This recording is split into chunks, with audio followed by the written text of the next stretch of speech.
The Poor Boy Who Harnessed the Wind and Became a Billionaire. Please do well to subscribe to this channel. Your support to this channel helps us to cheer more stories that inspire the souls. If poverty had a spokesperson, it would have personally apologized to Timothy Clark for overstaying its welcome in his life. The boy had been poor for so long that even people who saw him for the first time instinctively offered sympathy. Timothy lived in nowhere in particular, a village so tiny and insignificant that even Google Maps refused to acknowledge its existence. Whenever someone typed the name into the search bar, the GPS blinked twice, sighed heavily like an overworked parent, and redirected the searcher to a random forest instead. Timothy, age 17, lived with his mother, Martha Clark, in a small wooden house that creaked every time someone blinked too loudly. Martha was a gentlewoman who believed tea could solve all human problems, and prayer could solve the ones tea wasn't strong enough for. Together they survived each day with hope, humor, and a set of mismatched kitchen utensils that had seen better decades. Timothy had a lean build, bright, inquisitive eyes, and hair that defied gravity, meteorology, and common sense. His hair stood up, twisted, curled, and pointed in directions only known to the universe. The village kids called him Breeze Boy because the wind played with his hair more often than it played with kites. Despite his challenging circumstances, Timothy possessed a spirit that refused to be broken. He had dreams, big ones, wild ones, dreams that made people raise eyebrows and whisper, "Should someone check on that boy?" Timothy dreamed of building things, inventing things, changing the world. But the world had not asked to be changed, and certainly not by a boy whose shoes squeaked louder than the village church choir. Still, he held on to hope, stubbornly and silently. One inconspicuous Tuesday afternoon, a Tuesday so ordinary that even birds seemed bored, Timothy's life changed. It all began with a bicycle, a very old, very creaky bicycle. Timothy was pedaling up Windmill Hill, a steep slope known mostly for trying to murder cyclists. His bicycle groaned with every turn of the wheels, sounding like an elderly man complaining about arthritis and ungrateful grandchildren. When Timothy reached the halfway point, nature decided it was time for drama. A monstrous gust of wind smacked him from the side with the force of 10 invisible wrestlers. He flew off the bike with zero grace and maximum panic. His limbs flailed in the air like a scarecrow having an existential crisis. His voice rose to a pitch that made nearby goats pause mid-chew. He landed, not on soft grass or even ordinary dirt, but in a rosebush, a particularly angry one. He thrashed and yelped and collected enough scratches to qualify for a medal in accidental self-harm. By the time he crawled out, he looked like he had lost a fight to a bouquet. But despite the embarrassment, something extraordinary caught his eye. A broken tin plate, lifted by the same wind that had humiliated him, spun furiously through the air. It wasn't just blowing around, it was rotating like a fan blade. The speed increased until the plate lifted a small stone off the ground. Timothy froze. His eyes widened. His brain processed what he was seeing. And then his heart whispered a single sentence that would define the rest of his life. Wind can lift things.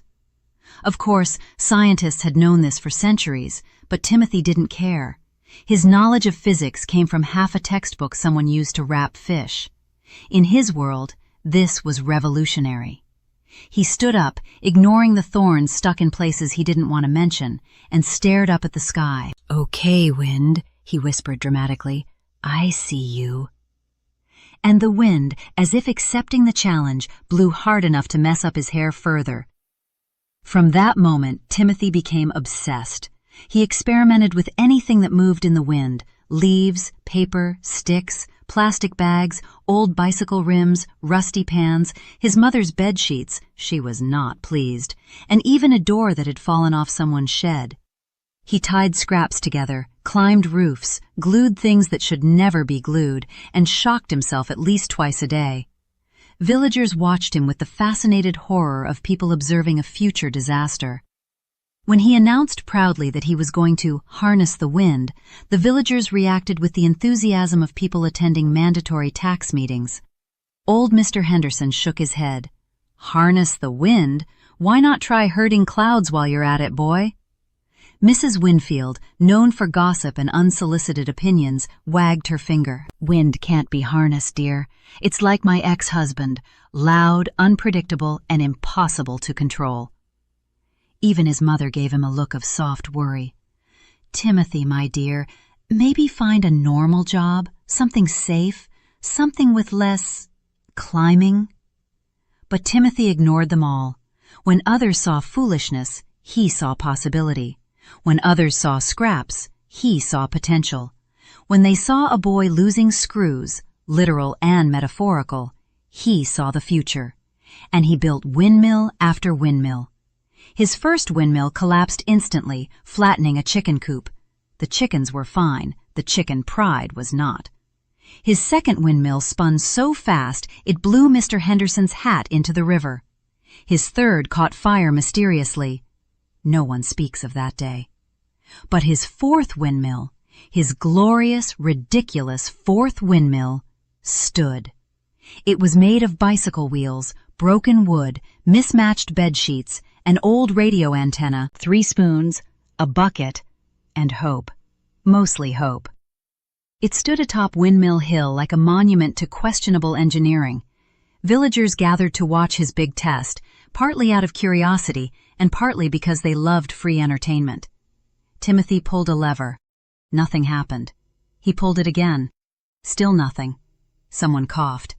But then, a gust of wind swept across the hill. The windmill jerked, it creaked, it whined, it began to turn. Slowly, then faster, and then, beautifully, electricity surged. Timothy connected wires to a battered bulb. The bulb flickered. The villagers gasped. The bulb lit brightly. They cheered. Then the bulb exploded. They screamed. Timothy fainted. By morning, word had spread beyond the village. A local newspaper ran a headline. Village boy produces electricity from scrap. Genius or lucky fool? Scientists wanted to see him. Investors called him, and one afternoon, a wealthy businessman named Mr. Williams drove into the village in a car that looked more expensive than all the houses combined. You have potential, he told Timothy. Chaotic potential, but potential nonetheless. He offered Timothy a scholarship, a research lab, funding, and opportunity. Timothy accepted instantly, but insisted on one thing. My mother gets a job too. She makes excellent tea. Mr. Williams, confused but agreeable, nodded, and thus a new chapter of Timothy's life began, one filled with inventions, mistakes, success, explosions, and possibilities. He didn't know it yet, but the wind had spoken to him that day on the hill, and Timothy Clark was ready to answer. Timothy's first day at the university's Innovation Center did not go quite as expected. He had imagined grand laboratories, shiny machines, and scientists walking around holding clipboards and speaking urgently in scientific languages like data, fusion, and oops, that's going to explode. But what he walked into was silence. The center was enormous, yes, impressive, certainly, but also unbelievably quiet, in the eerie way abandoned shopping malls are quiet after closing hours. That was because Timothy had arrived at 6 in the morning, 3 hours before anyone else. He was too excited to wait. He walked through the hallways, marveling at everything. There were glass walls, rooms full of machines, and an entire wing dedicated to experimental energy research. His squeaky shoes echoed with every step, sounding like they were complaining. He slipped into Lab 7, the one assigned to him. The walls gleamed in silver. The tables were stocked with tools. There were coils, wires, circuits, testing sensors, even safety goggles that made him feel more intelligent just by wearing them. He turned to his mother, who had insisted on accompanying him on his first day, even though she now officially worked as the university's tea specialist. "Mom," he whispered excitedly, "look at this place." Martha smiled warmly. "It's perfect for you, Tim, but please, don't blow anything up on the first day." Timothy tried to look offended, but her concern was justified. He had, after all, caused 3 explosions in the village last year alone, one of them involving a goat, though that was more the goat's fault than his. His mentor entered the room exactly at 8 o'clock. Professor Edwin Barker was a tall, thin man with hair that stood straight up as if constantly under static shock. He wore bow ties with glowing LED lights and walked with the speed of someone who drank too much coffee. "Ah, Timothy Clark," the professor declared in a booming voice. "The wind boy, the scrap genius, the one who turned a bicycle into a power plant." Timothy reddened. It was more like a, "No matter, we shall build wonders together." Professor Barker slapped him enthusiastically on the back. "To work!" Thus began Timothy's new life. Every day was a cycle of invention, failure, explosion, repair, learning, and invention again. It was exhausting. It was thrilling. It was satisfying. Timothy loved it. But the world was not ready for how hilariously disastrous his early inventions would be.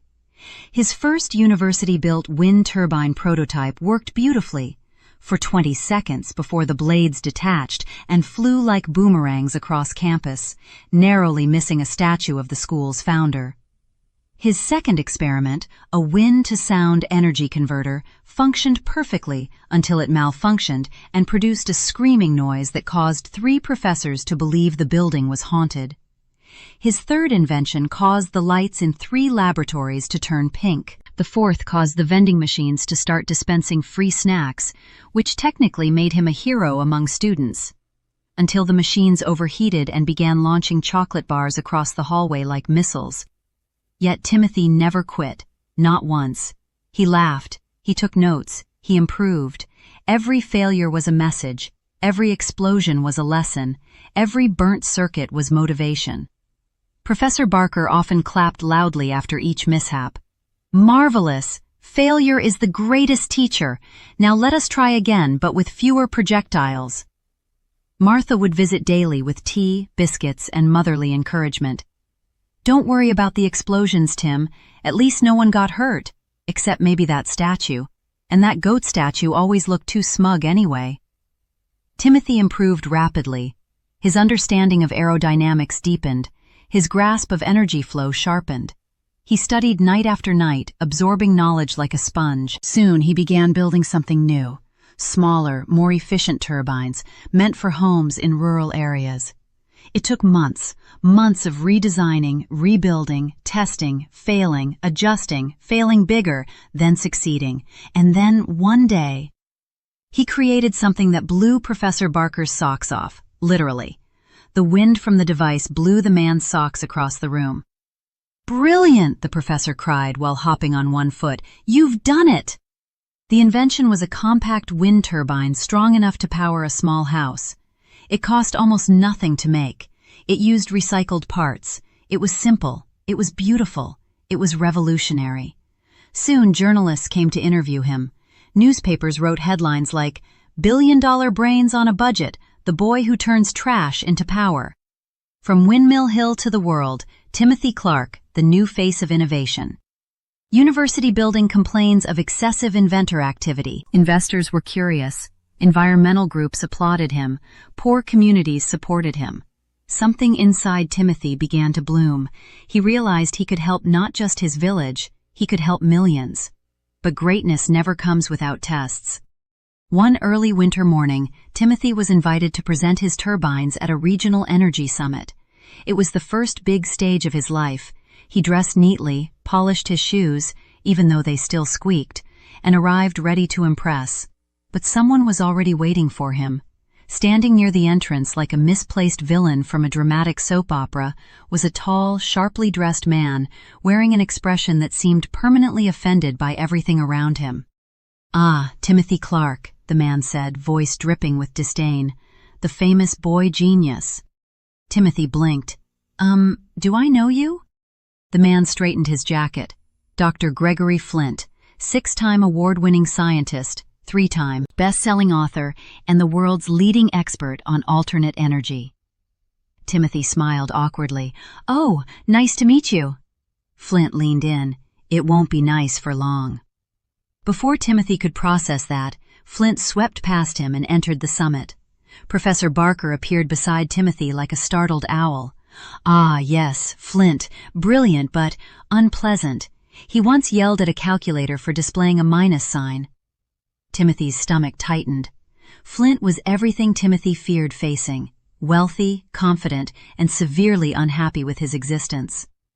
Flint's presentation at the summit was dramatic. Lights flashed. A giant wind turbine model descended from the ceiling. Music blasted.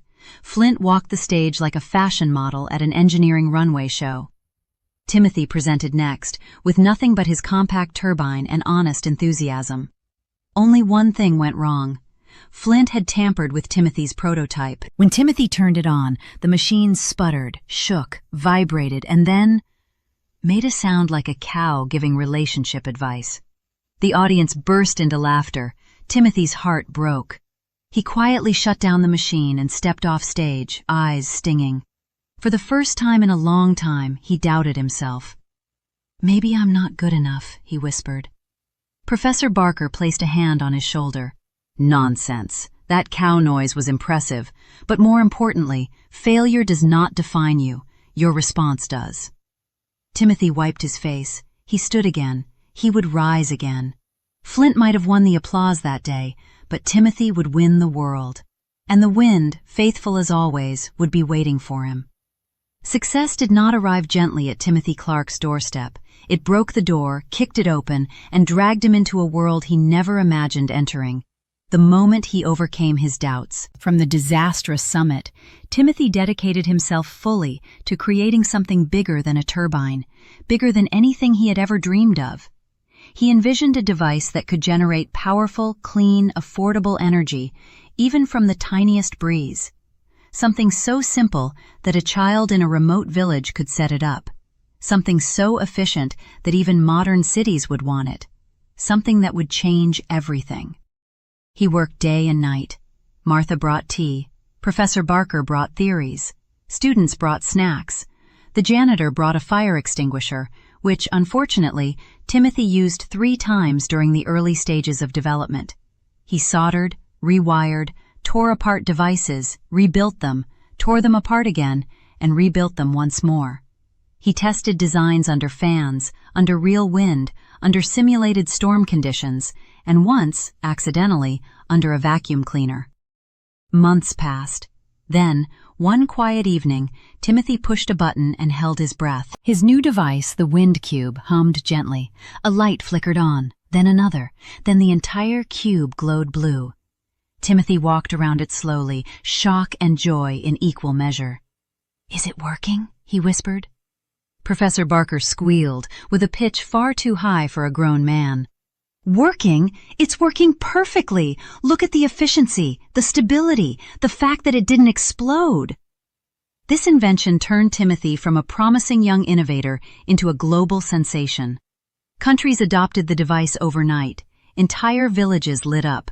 Rural communities powered schools and hospitals. Even cities sought to integrate the wind cube into their energy systems. Timothy became rich, but the money didn't change him. Martha still served tea. His shoes still squeaked. His hair still looked like an electrical accident. But his heart grew wider with each life his invention changed. And yet, for every hero that rises, a shadow follows. Dr. Gregory Flint, bitter, humiliated, and consumed by jealousy, was that shadow. When the wind cube overtook the global energy market, Flint nearly combusted from anger. Newspapers praising Timothy felt like personal insults. Interviews in which Timothy humbly credited his team made Flint grind his teeth. "How," he ranted to himself, "did that village boy succeed where I, Gregory Flint, failed? 6 degrees, 9 awards, a reputation of terror among calculators." His rage attracted attention from powerful places. One morning, Flint received a call from the CEO of Storm Core Industries, a highly profitable, morally questionable company known for putting profit above everything else, including environmental safety and human sanity. "Dr. Flint," said Veronica Steele over the phone, voice smooth as ice, "we share a common problem." "Let me guess," Flint hissed. Timothy Clark? Exactly. A week later, Flint entered Storm Corps' headquarters, a massive, glass-covered building shaped suspiciously like a giant dollar sign. Steele was waiting for him, wearing sunglasses indoors for no reason other than pure intimidation. "You want prestige," Steele said. "We want money. Together, we can ruin his invention before it replaces every fossil fuel system we profit from." Dr. Flint considered her words. He didn't like being used, but he liked Timothy's success even less. "I'm in," he said. Thus began a partnership forged in hatred, greed, and mutual pettiness. While Timothy continued celebrating global breakthroughs, strange problems began appearing worldwide. Wind patterns shifted unpredictably. Small towns reported sudden still air. Turbines stopped turning in areas that had always been windy. Birds flew lower than usual. Even weather experts looked confused in interviews. One reporter asked a meteorologist, "Where did the wind go?" The meteorologist sighed. "If we knew, we wouldn't be panicking." Timothy watched these reports with growing worry. George, his assistant, brought in a stack of emails. "Sir, people are starting to complain. Many wind cubes aren't generating properly. And, someone from Canada said their cube makes a weird mooing noise." Timothy frowned. "Mooing?" "Yes, sir. They attached a recording." The recording indeed mooed, agonizingly. Timothy's worry deepened. This isn't normal. Something is interfering with global wind patterns. George whispered nervously, "Do you think someone is stealing the wind?" Timothy laughed it off, until he realized George wasn't joking. And then Timothy wasn't joking either, because that same evening, Martha entered the lab with a letter. "Tim," she said gently, "this came in the mail. No stamp, no return address." It was handwritten. Timothy opened it. "Dear Wind Boy, I told you we were not done. If you want your precious wind back, come find me. Dr. Gregory Flint." Timothy's heart skipped a beat. His mother gasped. George screamed. Professor Barker fainted. The wind crisis was no accident. Dr. Flint had vanished from the public eye months before. Everyone thought he was sulking in a remote cabin or yelling at snowflakes. But instead, he had been plotting. Timothy pushed a trembling hand through his hair. "This is bad," he whispered. "Very bad." He had faced failure before. He had battled self-doubt. He had fought mockery and sabotage. But he had never faced a global threat created by someone with the intelligence and spite of Dr. Flint. Timothy took a deep breath. "George," he said firmly, "get the car. We're going to find him." "But sir, where?" Timothy held up the letter. "It smells like machine oil and burnt plastic and banana chips?" George blinked. "Sir, what does that mean?" Timothy smiled, a confused, frightening smile. "It means I know exactly where he is." The duo traveled for hours, following a trail only Timothy understood. They reached an abandoned field outside the city. It looked empty, flat dirt, dry grass, and silence. But Timothy walked across the ground, knocked once, and the earth rang hollow. He grinned. "Found you!" He located a heavy metal hatch half buried under debris. It was locked with a digital scanner. Timothy cracked his knuckles. "George, hand me the screwdriver." George handed him a muffin. "No, the screwdriver." "Oh, right. Sorry." A few minutes later, with questionable technique and mild property damage, Timothy hot-wired the lock open. They climbed down a long ladder into darkness. Lights flickered on automatically. It was an underground fortress. Machines filled every corner. Screens displayed global wind charts. A massive device sat in the center, radiating a low, ominous hum. Atop it stood Dr. Flint, smirking triumphantly like a villain from a cartoon. "Welcome, Timothy," he said dramatically, arms stretched wide. "Do you like my new project?" Timothy squinted. "What is that?" Flint tapped the machine with pride. This, Wind Boy, is Project Windlock, a device capable of controlling the world's wind patterns. Timothy blinked. You're locking the wind? Yes, Flint shouted joyfully. I am stealing the wind from the entire planet. George whispered, Sir, I think he's finally lost it. Flint glared. I heard that.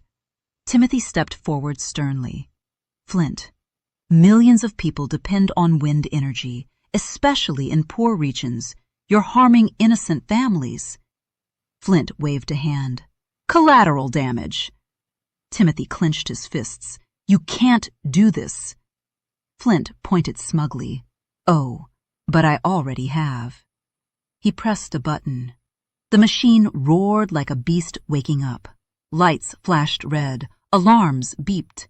A screen displayed. Wind absorption, 80%, 90%, 100%. Wind worldwide was being sucked into one central system. Flint laughed maniacally. Timothy stared in horror. This was no longer sabotage. This was war. And he would have to stop it. But first, he had to survive the explosion that was about to happen. The moment Dr. Gregory Flint activated Project Windlock, the underground facility began shaking like an old washing machine trying to survive a brick. Bright red warning lights burst to life. Alarms screeched. Machinery hissed in protest. Sparks flickered across the ceiling like angry fireflies. But the worst part wasn't the chaos inside the bunker. It was what Timothy saw on the giant monitors. Across the world, wind turbines stopped. Birds struggled mid-flight. Sailing boats sat motionless. Entire communities lost power simultaneously. And a global weather map began flashing the words, wind flow, critical failure. Timothy felt his heart drop into his stomach. Flint, shut it down, he shouted over the alarm's screams. Flint was too delighted to hear reason. He spread his arms dramatically, accidentally knocking over a toolkit. Why would I shut it down? I finally have something Timothy Clark doesn't. Control. The world laughed at me. Even my toaster mocks me when it burns my bread. But now they will beg for my invention. Timothy gaped. Dr. Flint, this is climate terrorism. Flint shrugged casually. Semantics. George tugged Timothy's sleeve, shaking. Sir, we are very close to dying, possibly creatively. The machine rumbled harder, pulling air from vents and ducts in massive gulps. A vortex formed near the ceiling, swirling dangerously. The overhead lights flickered like they were considering early retirement. Timothy, Flint yelled gleefully, watch as the world becomes windless and powerless. Watch as your precious wind cubes fail. Watch as... Suddenly, Flint's victory speech was interrupted. The machine screeched.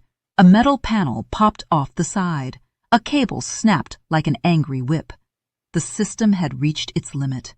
A message flashed across the main screen. Well, atmospheric pressure overload warning. Internal temperature critical warning.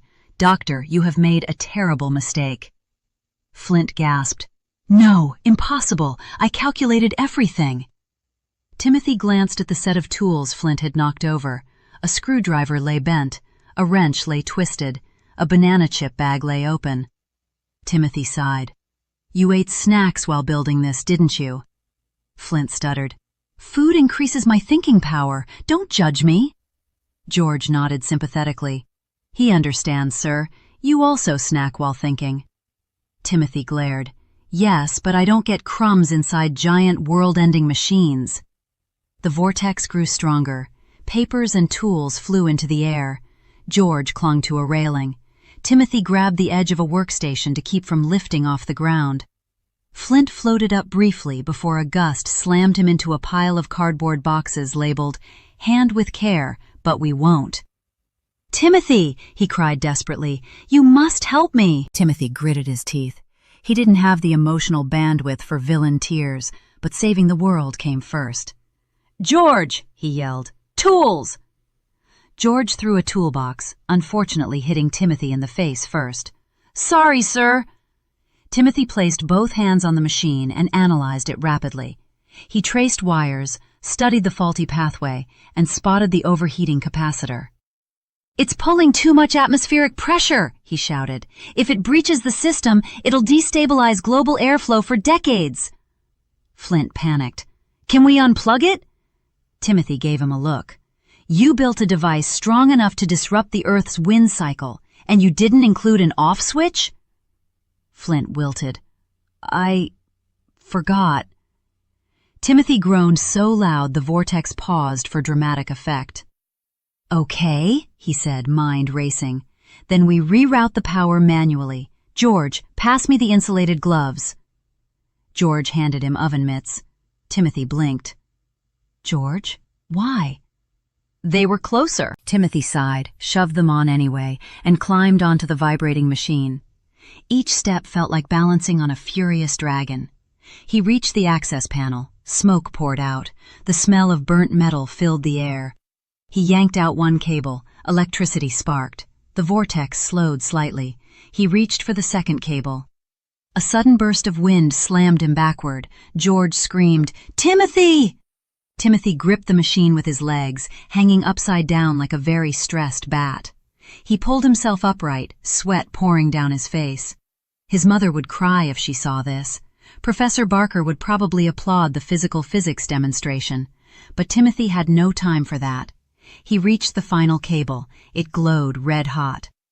"That cable controls the intake regulator," Flint cried from the box pile. "Meaning?" Timothy shouted.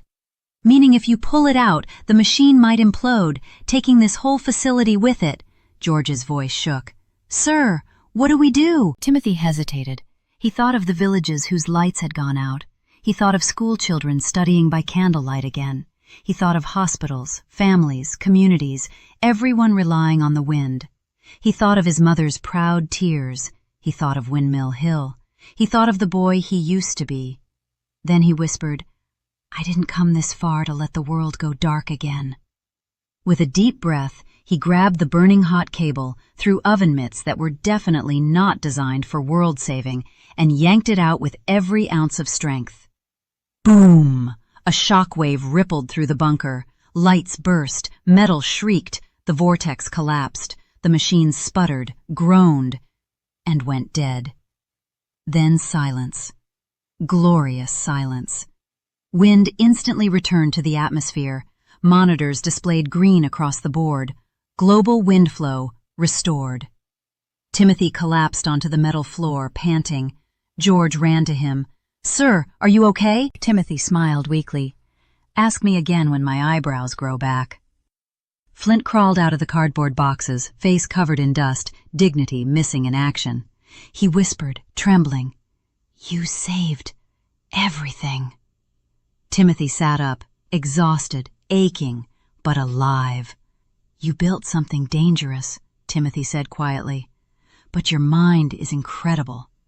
Help me fix the world instead of breaking it." Flint blinked. No mocking words, no insults, no dramatic villain pose, just a quiet, confused man blinking back tears. You believe in me?" Flint whispered. "Yes," Timothy said, "but also, you're on probation. No machines for 3 months." Flint nodded vigorously. "Fair." George added, "And no snacks in the machinery room." Flint looked personally offended. 3 months later, Dr. Flint became the most strictly supervised researcher in Timothy's company. George followed him everywhere, clipboard in hand, ready to confiscate snacks at any moment. Flint complained. Constantly, but secretly, he loved being part of something good. Together they rebuilt Project Windlock, this time as a global wind stabilizer protecting weather patterns. Storm Core collapsed after investigations revealed its role in the crisis. Veronica Steele tried to blame cosmic energy imbalances, but nobody bought it. Timothy continued inventing, improving, inspiring. The world hailed him as a hero, but he always stayed humble. He visited his village often. He fixed Mrs. Winfield's windmill weekly. He made new shoes, but kept the squeaky pair as a reminder. And one day, during a speech watched by millions, Timothy shared the lesson of his journey. Life will push you into bushes. It will embarrass you in public. It will throw challenges bigger than you expect. But strength isn't measured by how little you fall. It's measured by how many times you rise again. The wind knocks us down, yes, but the same wind can lift us if we stand up, face forward, and keep going. The audience rose, applauded, cried, and in the last row, a familiar old villager whispered proudly, that boy saved the world."